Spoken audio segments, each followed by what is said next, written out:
Spoiler alert. Please be advised that the following will contain spoilers for the Falcon and the Winter Soldier. What's up, everybody? It's me, E-Man, from E-Man's Movie Reviews.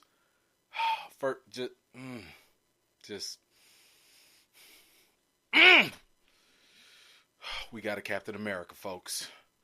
Oh, we are at the finale of Falcon and the Winter Soldier, final episode. Just one more time. Come on. Oh my goodness. I have to say, that episode touched me right in the feels. And there's so much to talk about. We just need to just jump right into it.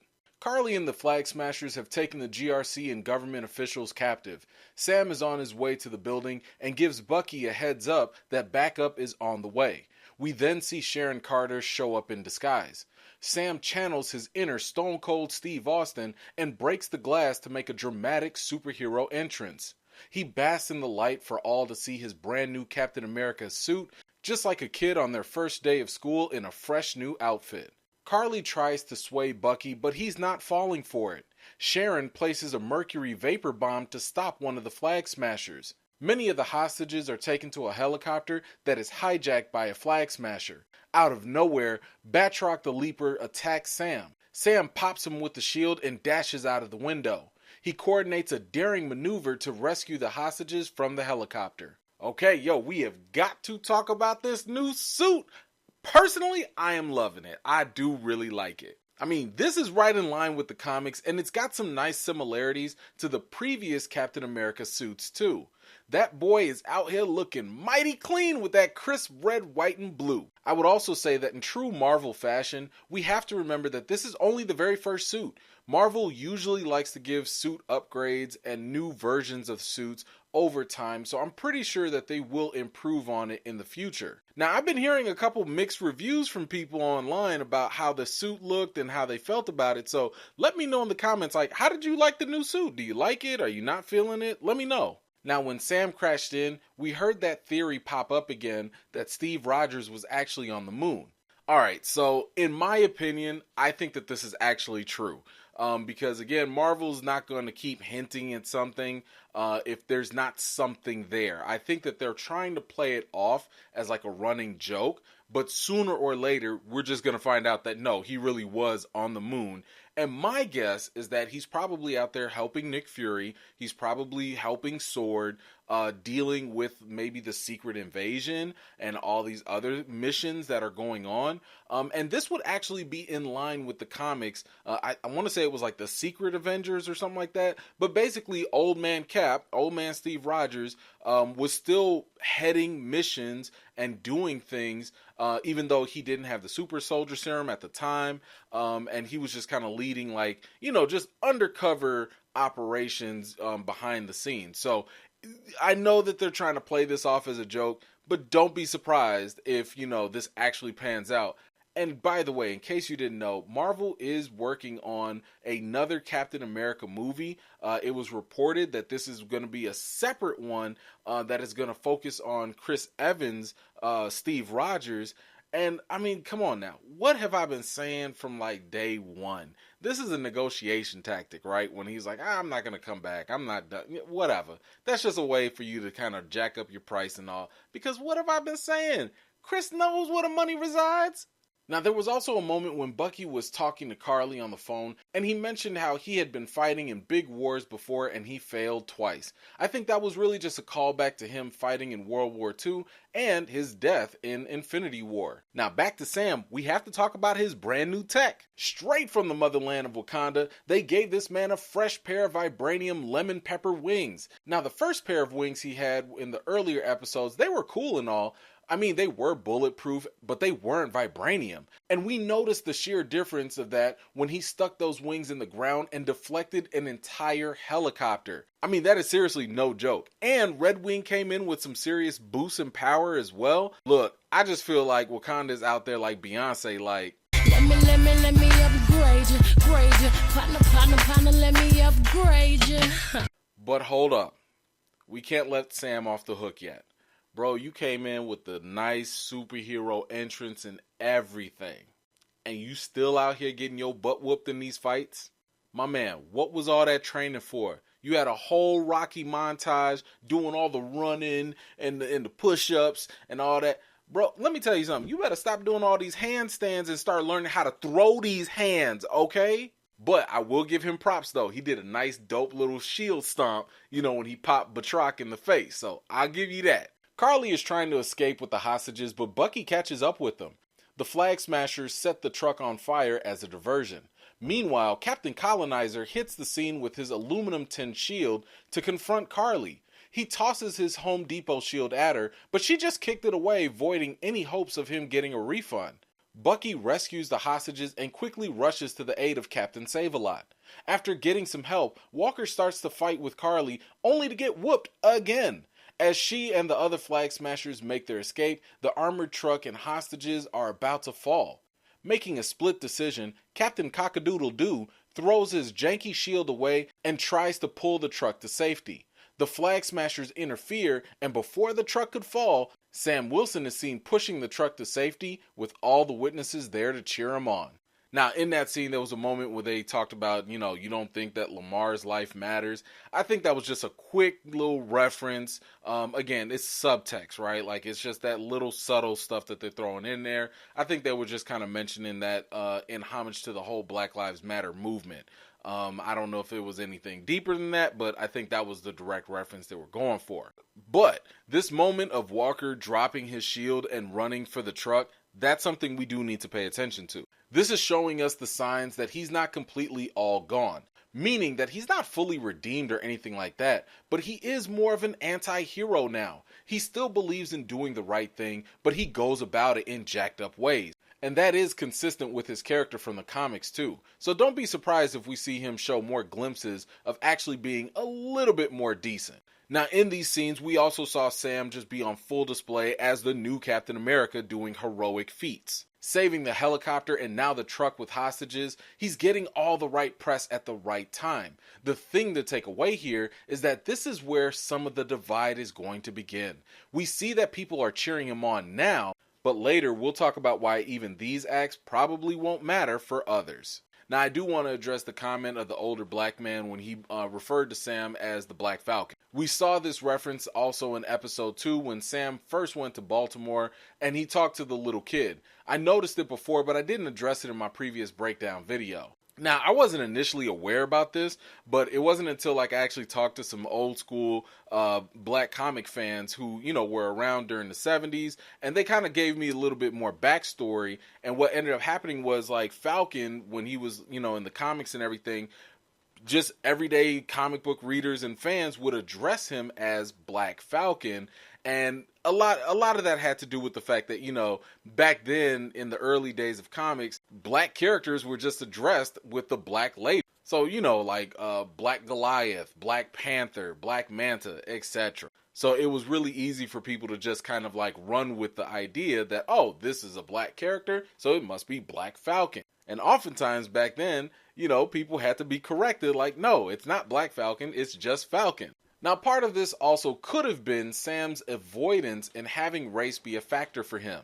That goes into the issue of color blindness that we talked about in the last breakdown video. But after talking to Isaiah, Sam is no longer shying away from that.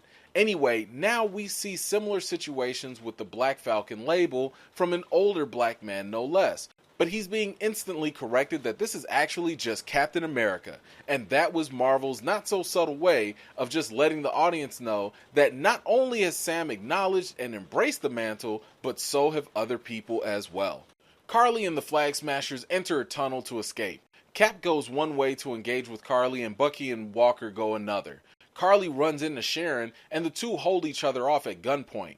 Karli acknowledges that Sharon is the power broker and Batroc overhears the news. He demands 4 times as much money or else he'll tell the entire world that she's actually the power broker. Well, Sharon didn't feel like dealing with him anymore, so she shot him down. She too was shot in the process though.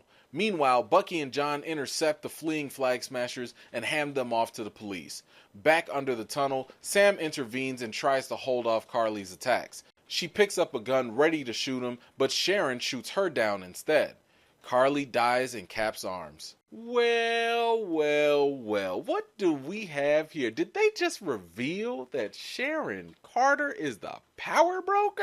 Now, I remember when I was saying this idea and I was just throwing it out there, people was like, no, E-Man, no, that's crazy, no, that's wild, no, it can't be. But I tried to point out all the little signs to y'all that Marvel was trying to show us. I mean, this woman was literally out here brokering deals powerfully. And just like in WandaVision, it was Sharon all along. Nah, but for real, there are a couple things that we need to consider here. Some people still can't believe that good old sweet Sharon Carter could flip out, but I think this has more to do with the time gaps with Marvel's storytelling. The last time we really saw Sharon before this series was like in Civil War, and that was back in 2016. She was on the run for 2 years and then she got dusted when the big snap happened. Let's also consider the fact that she probably built up some legitimate resentment during those years. After helping out Cap and his crew, she became a fugitive from the law just like that. Then, as we saw during the end of Civil War, Steve Rogers broke some of the Avengers out of jail in the raft and went on the run. But no one went looking for Sharon, so she basically had to fend for herself. That's why you can go back in this series and you can hear her cynicism when it came to talking about superheroes. I mean, imagine helping out Cap and the Avengers and being ignored for 2 years on the run. Then you see other people who are also fugitives running around in wars, and then you get snapped away. You come back after the blip, all of those same fugitives are now praised as heroes, and you're still on the run. I mean, they left her out there cold, and she's clearly still feeling some type of way about it. As for Sharon's involvement with Sam and Bucky in the show, I think it does make sense that she would work with them. As the power broker, she wants her identity to be kept secret. That is her greatest leverage. So for her, she adopts the notion of keeping your friends close and your enemies closer. That's why she was willing to put herself at risk to fight those other goons or lead Sam and Bucky to Dr. Nagel. The whole point is for her to monitor and control the situation as best she can.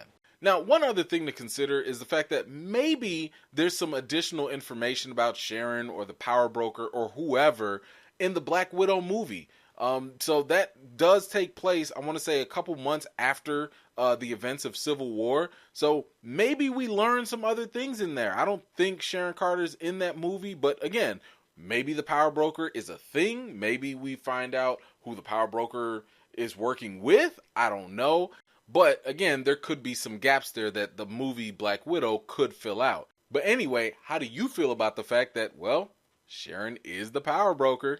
Let me know in the comments down below. Now, as for Karli dying here, this was also something that I thought was a little predictable, sad, and inevitable. I mean, she was willing to fight and die for her cause. Now, I know she committed some terrorist acts and everything, but her goals were kind of admirable.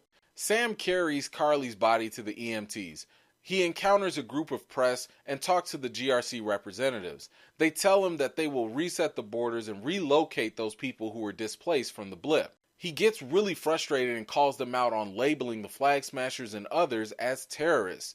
He tells them that it's their responsibility to take care of the people who have been displaced.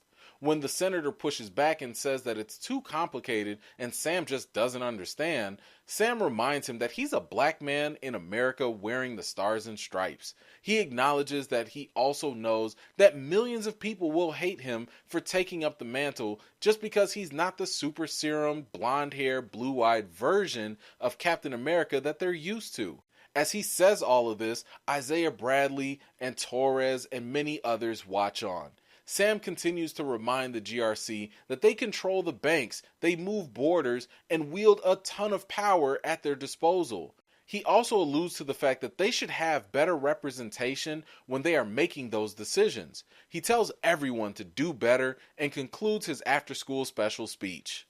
Now, before we dig into Sam's speech, because there is a lot to talk about, I think we got to consider a couple things. First and foremost, he's not being woke just to be woke. This is actually directly from the comics. The only real difference here is that in the comics, he was like making a speech during a press conference, but now he's just like on the street and press are around him. Plus, this is yet another demonstration of how Sam is not Steve Rogers and he's a different type of Captain America. While Steve didn't really voice his opinion on political issues, Sam has no problem doing that. And once again, that is straight from the comics just to show that they have some differences. Now, when Sam talks about labels, he flips this on the reps to say that you look just like terrorists to other people. And this can be the case when, let's say, the United States is occupying another country, maybe over-policing it, and to other people from other countries, they might look at the United States as being terrorists themselves. So what's important to understand here is that this is all about perspective. Depending on whose side you're on, people are going to view that other side in different ways. However, Sam's point here is that when you use those labels like terrorist, refugee, thugs, it creates a filter or a blinder that otherizes people rather than humanize them. It would be like calling a group of people rapists and murderers rather than understanding that they're people fleeing from violence or war or something like that. That's why he mentioned the term thugs, because that was typically a much more acceptable way for the media to paint black people in a negative light. I mean, the media used to use the word thug so casually that it was almost like a diet version of the N-word that they would use in some cases. Now, when Sam was asked by one of the reps, like, should the government take care and support these people, Sam was like, yes, y'all should. And you know what? He was right. Governments have one job, and that is to serve the people that they represent. So this isn't really a tough or complicated question. These people are elected or selected to be an official to figure out complex issues to help the people of that country or area. Now, when the senator told Sam, like, hey, these are complex issues, you just can't understand. And Sam was sitting there like, I'm a black man wearing the stars and stripes. What you mean I can't understand? And I was so happy about this acknowledgement because as I've been saying in past videos and stuff, there's been a very complicated history and past when it comes to black veterans serving a country, coming back home, and still dealing with racism, discrimination, and all these other different types of bigotry. That is complex. Being black in America is complex. Fighting and serving and protecting your country and still being mistreated is complex. Now, prior to meeting Isaiah, Sam's character wasn't fully engaged with the notion of race. Again, it's not that he didn't believe it existed or anything, he just didn't really fully engage with it. Now, if you listen to his conversation with Rhodey and Bucky earlier in the season, it was made clear that he just didn't feel like he was worthy of the shield. However, after his encounters with Isaiah, he fully embraced the complexity of taking the shield on as a black man in America. He knows that millions of people are going to reject him just because of the color of his skin. And by the way, that is super funny because that is exactly what the comic book addressed. And the irony is the fact that when the comic book talked about that, there were people that were like, oh, this is not my Captain America. And they rejected him there. They rejected the fictional comic book story of a black man being Captain America. And I love the fact that Isaiah was watching all of this play out. In a way, Sam was also enlightening him too, because Isaiah had been so traumatized so much that he simply didn't believe in the idea that a black man could be a Captain America. So this moment was a definite wake-up call for Isaiah too. Now, during this scene, I do want you to pay attention to Garage Sale Cap. When Sam said millions of people were going to hate him for raising the shield, you can see John lowering his gaze. This is for probably a couple of reasons. One, he's actually sympathizing with Sam here because he too had to deal with the pressure of being Captain America. Plus, as a white man, he would never have to deal with those same complexities that Sam is talking about from a black perspective. Now, I do think that this is also a little bit of foreshadowing in the future because if I recall, in the comics, there was a scene or a moment where I want to say it was either the government or some sort of villain was trying to get John Walker to like set up Sam or maybe even kill him or whatever. And he was like, no, I'm not going to do it because he actually respects Sam. Now, there was a moment where Sam was talking to the GRC and he was telling them like, hey, you guys can reset borders. You can move people. You can make a phone call and feed millions of people. And you can, control and affect the banks. For a moment there, I was sitting here thinking like, is he about to ask for a hookup?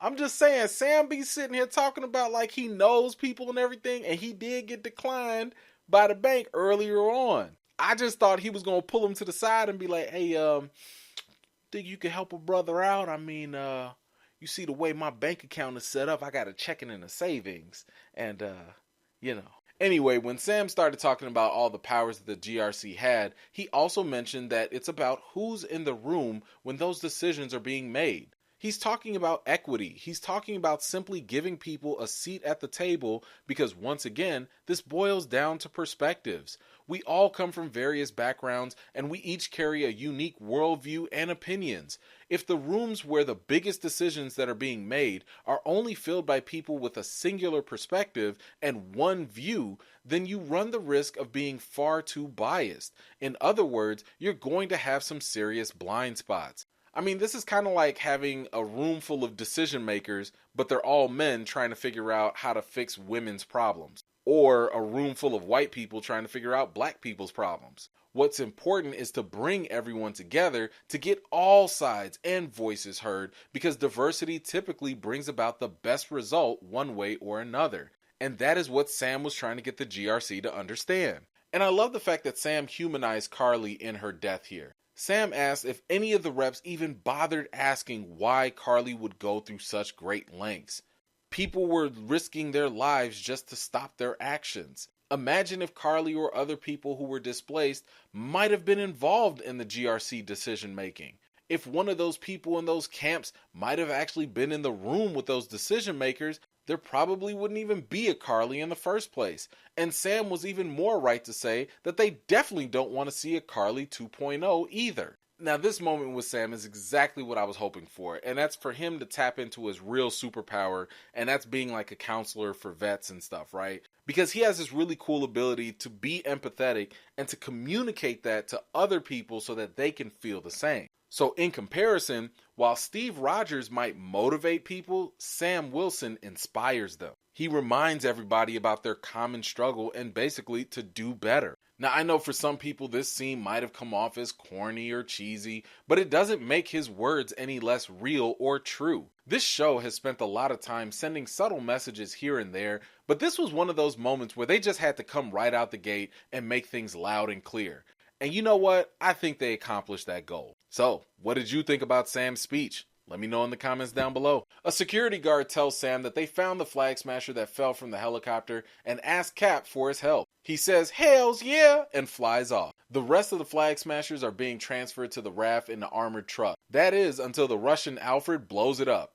Meanwhile, Zemo hears the news over the radio that the super soldiers were killed in the car bombing, and he comfortably goes back to reading his book, as she teases whether or not she might have had a hand in the car bombing. Walker comes out in his new suit, and Val says that they're gonna need him to be a US agent. First off, we saw that SWAT agent come out and say, one world, one people, or whatever, kind of like in the Hail Hydra type of mantra, and I think that that's just really indication to let us know that, you know what, just because Karli's gone doesn't mean that the flag smashers are done with, and maybe there will be a Karli 2.0 in the future. Who knows? Besides that, as I've said in my past videos, the death of the super soldiers was imminent. Look, I told y'all, Karli, the flag smashers, everybody that took the super soldier serum, and even the doctor that made it, all of them was gonna die. You cannot have all these super soldiers running around except for Steve and Bucky and maybe Walker. I mean, it really dilutes the special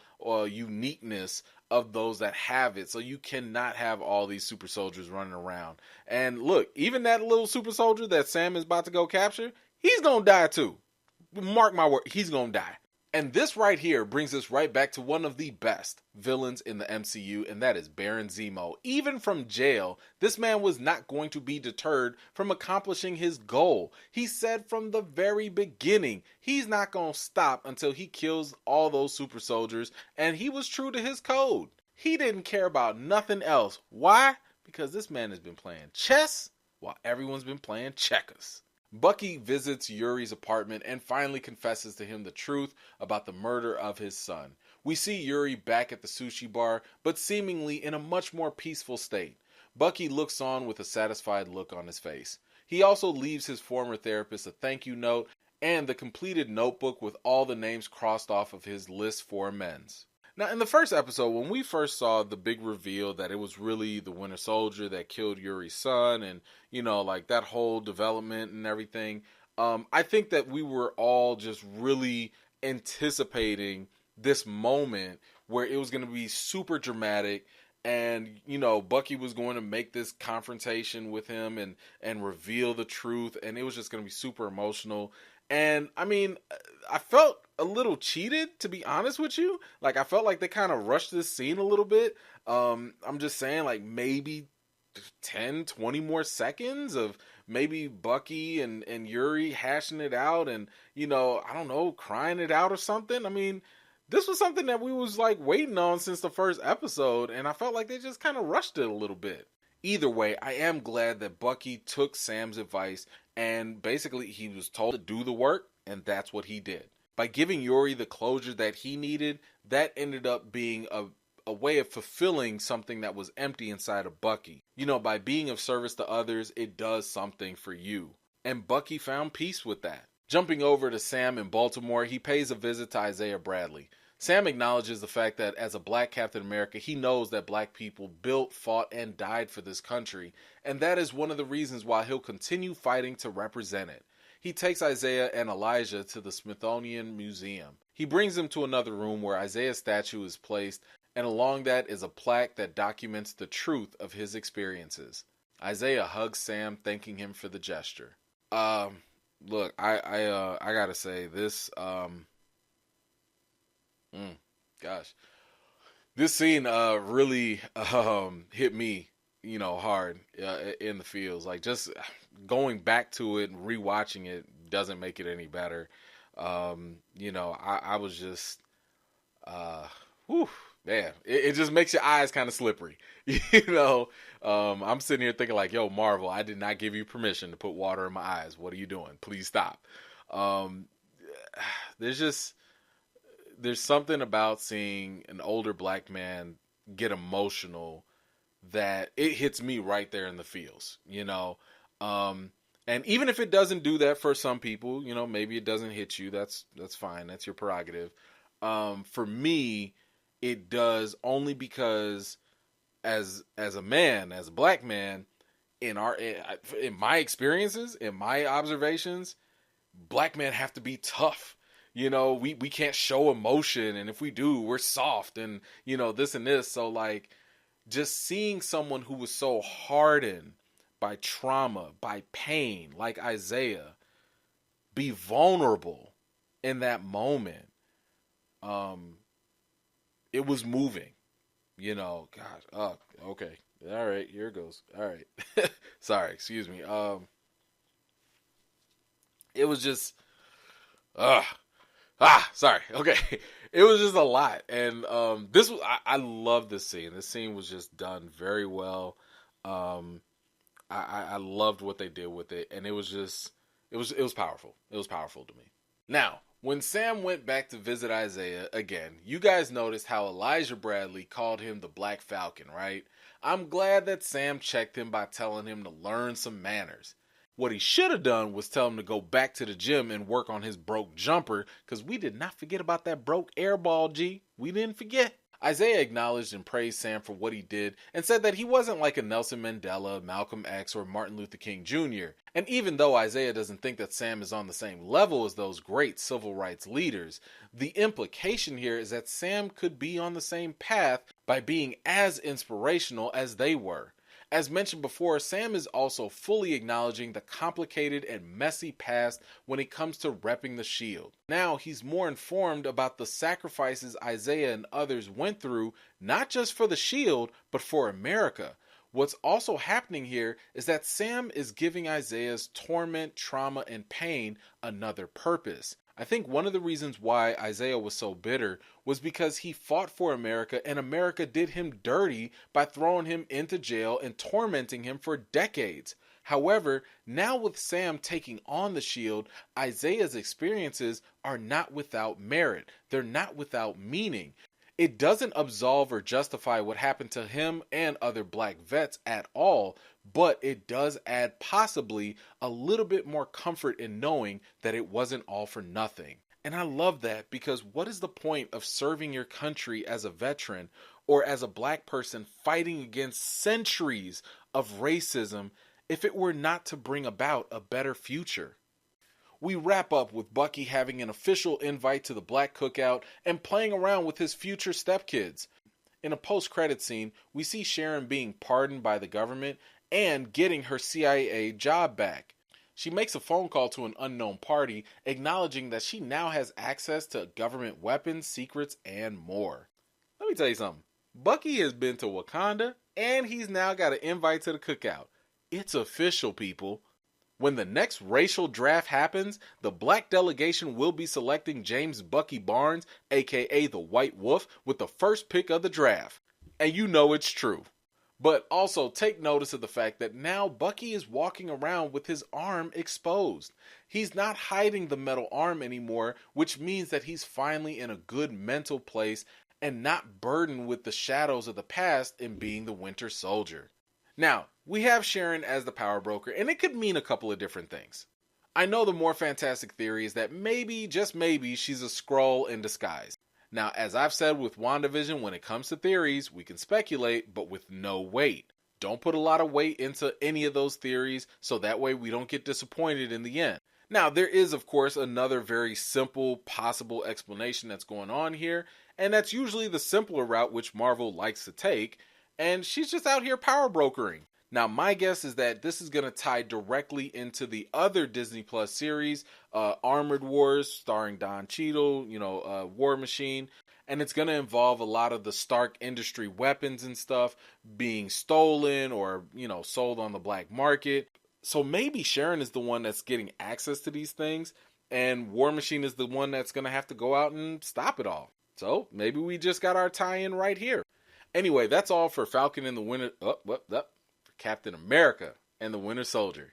Now, I will say that, out of this whole series, I think episode 5 was probably my absolute favorite, but this one was still really, really good. Like I said earlier, it's got me in my feels and everything, so they clearly did something right. I kind of still would have hoped that maybe this was a little bit longer than just 6 episodes, because it almost felt like they kind of rushed this last episode up a little bit just to tie things up. Maybe one more episode, maybe 2 at most.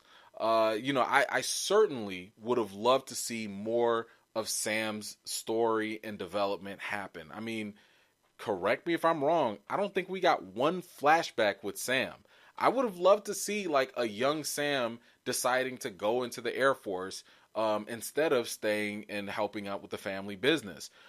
Maybe we could have even seen what, Sam's loss of his partner in the Air Force. He had another partner that he was working with the Falcon program or whatever, and he died during a mission. I mean, that could have been interesting to see, like, how that might have informed him to become a counselor to other veterans dealing with trauma. Better yet, because he's from the South, it kind of would have been interesting to see him dealing with racism maybe at a younger age. Maybe that would have let us know like why he kind of shies away from it. Because don't forget, Isaiah said like, oh, you were just as blind as I was. And I think what he was saying, like you were either colorblind or you were just so idealistic that you stopped looking at the racism that was complicating, the past and the present. So again, I just think that more Sam would have been kind of interesting to see. Either way, I enjoyed this episode. I loved the whole series. I thought they did a really good job with it.